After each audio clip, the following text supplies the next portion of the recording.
ضرور ہے کہ ابن آدم بہت دکھ اٹھائے اور بزرگ اور سردار کاہن اور فقی اسے رد کریں اور وہ قتل کیا جائے اور 3 دن کے بعد جی اٹھے۔ اور اس نے یہ بات صاف صاف کہی۔ پطرس اسے الگ لے جا کر اسے ملامت کرنے لگا، مگر اس نے مڑ کر اپنے شاگردوں پر نگاہ کر کے پطرس کو ملامت کی اور کہا، اے شیطان، میرے سامنے سے دور ہو، کیونکہ تو خدا کی باتوں کا نہیں بلکہ آدمیوں کی باتوں کا خیال رکھتا ہے۔ پھر اس نے بھیڑ کو اپنے شاگردوں سمیت پاس بلا کر ان سے کہا، اگر کوئی میرے پیچھے آنا چاہے تو اپنی خودی سے انکار کرے اور اپنی صلیب اٹھائے اور میرے پیچھے ہو لے۔ دیکھیں کہ جب مسیح نے اپنے شاگردوں کو بلایا تو اس نے ان سے یہ حقیقت نہیں چھپائی کہ اس کی پیروی کا مطلب ہے مشکلات، ایذا رسانیاں اور موت۔ اور ہم میں سے بہت سے لوگ اسے بہت آسان سمجھتے ہیں۔ یسوع کی پیروی آسان ہے اور بہت آسان ہے چرچ جانا۔ مسیح کے وقت میں اس نے انہیں مشکلات کے لیے بلایا۔ اس نے انہیں کسی کھیل کے میدان میں نہیں بلایا، اس نے انہیں میدان جنگ کے لیے بلایا۔ اس نے انہیں جنگ کے لیے بلایا، روحانی جنگ کے لیے، اور اس نے کہا کہ تم پر مشکلات آئیں گی، تمہیں زخمی کیا جائے گا اور تمہیں میری وجہ سے موت کے حوالے کیا جائے گا، کیونکہ دنیا مجھے رد کرنے کو ہے۔ یہ دنیا جس پر بدی اور گناہ کی حکومت ہے مجھے رد کرے گی، اور اگر تم میری پیروی کرو گے تو شاید تمہیں بھی صلیب پر چڑھایا جائے، کیونکہ جو اپنی جان بچاتا ہے وہ اسے کھوئے گا، لیکن جو کوئی میری اور انجیل کی خاطر اپنی جان کھوئے گا وہ اسے بچائے گا۔ اور آدمی اگر ساری دنیا کو حاصل کرے اور اپنی جان کا نقصان اٹھائے تو اسے کیا فائدہ ہوگا، اور آدمی اپنی جان کے بدلے کیا دے؟ کیونکہ جو کوئی اس زناکار اور خطا کار قوم میں مجھ سے اور میری باتوں سے شرمائے گا، ابن آدم بھی جب اپنے باپ کے جلال میں پاک فرشتوں کے ساتھ آئے گا تو اس سے شرمائے گا۔ بائبل مقدس سکھاتی ہے کہ تم جسم رکھتے ہو، لیکن اس بدن کے اندر تمہاری جان یا روح ہے۔ میں آج رات اس میں امتیاز نہیں کرنا چاہوں گا کیونکہ یہ تکنیکی اہلیاتی بحث ہے روح اور جان کے درمیان میں انہیں ایک دوسرے کے لیے استعمال کروں گا۔ آپ کی جان وہ حصہ ہے جو آپ کے اندر خداوند کی شبیہ ہے، اور یہ آپ کا ابدی حصہ ہے، یہ آپ کا اہم حصہ ہے، یہ حقیقت میں آپ ہیں، یہ آپ کا وہ حصہ ہے جو اب سے لے کر ہزاروں سال تک زندہ رہے گا، چاہے آسمان پر یا دوزخ میں۔ یہ ایک حقیقت ہے۔ آپ کا بدن قبر میں جائے گا جب تک یہ دوبارہ نہ جی اٹھے۔ یسوع نے کہا کہ ایک جان کی قدر پوری دنیا سے بڑھ کر ہے۔ شاید آپ پوری دنیا حاصل کر لیں، لیکن ایک صبح جاگنے کے بعد آپ کو احساس ہو کہ آپ نے زندگی کی اہم ترین حقیقت کو چھوڑ دیا۔ کیوں یہ اتنی قابل قدر ہے؟ کیوں آپ کی جان اتنی قابل قدر ہے؟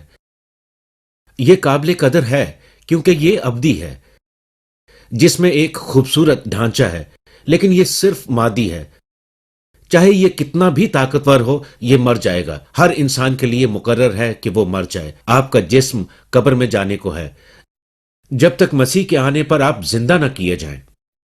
پہلا کرنتھیوں 15 کے مطابق موت انسان کی سب سے بڑی اور شخصی دشمن ہے۔ ہم نے ٹی وی پر بہت سے عظیم اداکار اور اداکارائیں دیکھی ہیں، بہت سے مر چکے ہیں۔ میں ڈونا ریڈ کے متعلق سوچتا ہوں۔ میں اور میری بیوی ڈونا ریڈ کے دوست تھے۔ پچھلے سال ڈالاس میں وہ ایک سٹار تھی، اب وہ مر چکی ہے۔